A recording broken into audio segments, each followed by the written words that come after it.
Hello बच्चों, question में बोला है choose the correct option from the following. आपको दो स्टेटमेंट गिवन है और उन दो स्टेटमेंट में आपको रिलेशन बताना है कि उसमें से कौन सा करेक्ट है और कौन किसको सपोर्ट कर रहा है। तो पहला स्टेटमेंट बोल रहा है कि specific conductance decreases with dilution where equivalent conductance increases. और दूसरा स्टेटमेंट है on dilution number of ions per millilitre decreases but the total number of ion increases considerably.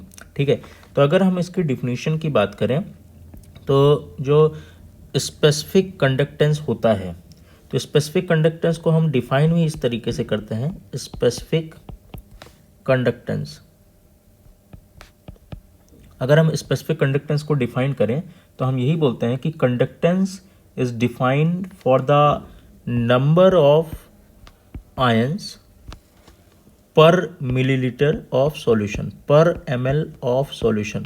ठीक है ना, कि नंबर ऑफ आयंस पर ml ऑफ सॉल्यूशन, कि 1 ml solution में जितने नंबर ऑफ आयंस हैं उसकी वजह से जो कंडक्टेंस होगा उसे हम क्या बोलेंगे, स्पेसिफिक कंडक्टेंस बोलेंगे।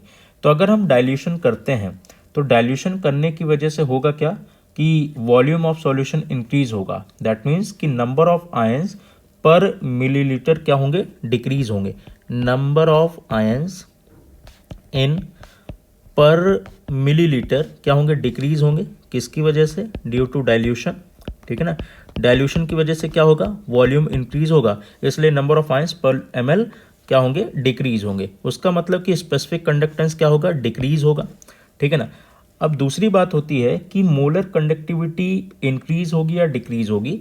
तो हमने फॉर्मूला पढ़ा हुआ है कि lambda m at given concentration C is equal to होता है kappa into 1000 divide by m।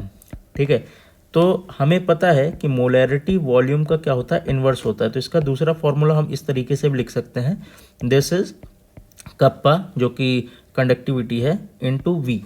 तो अगर हम इस रिलेशन की हेल्प से देखें तो हम दोनों चीज़ों को यहाँ पे समझ सकते हैं कि अगर आप डाइल्यूशन करोगे तो वॉल्यूम बढ़ाओगे, वॉल्यूम ऑफ सॉल्यूशन बढ़ेगा तो मोलर कंडक्टेंस का मान भी क्या होगा, बढ़ेगा। और इसी में अगर हम इस रिलेशन को देखें कि अगर कप्पा इज इक्वल टू हम लिखते हैं lambda CM divide by V, तो हम बोलेंगे कि अगर हम डाइल्यूशन करेंगे तो वॉल्यूम बढ़ेगा, दैट मीन्स कि कप्पा घटेगा। ठीक है, तो वही चीज़ है कि अगर आप डाइल्यूशन करते हो तो स्पेसिफिक कंडक्टेंस कप्पा की वैल्यू क्या होती है, डिक्रीज होती है, क्योंकि नंबर ऑफ आयंस पर ml डिक्रीज होते हैं। ठीक है ना, लेकिन डाइल्यूशन की वजह से मोलर कंडक्टेंस का मान क्या होता है, बढ़ता है। ठीक है ना, क्योंकि मोबिलिटी ऑफ आयंस बढ़ती है। जो आयंस होते हैं वो दूर दूर चले जाते हैं, डाइल्यूशन की वजह से अपार्ट हो जाते हैं, दूरी बढ़ जाती है, जिसकी वजह से उनकी मोबिलिटी बढ़ जाती है, और मोबिलिटी बढ़ने की वजह से उनकी मोलर कंडक्टिविटी भी बढ़ जाती है। तो इसके अकॉर्डिंग हम बोल सकते हैं कि statement 1 and 2 both are correct.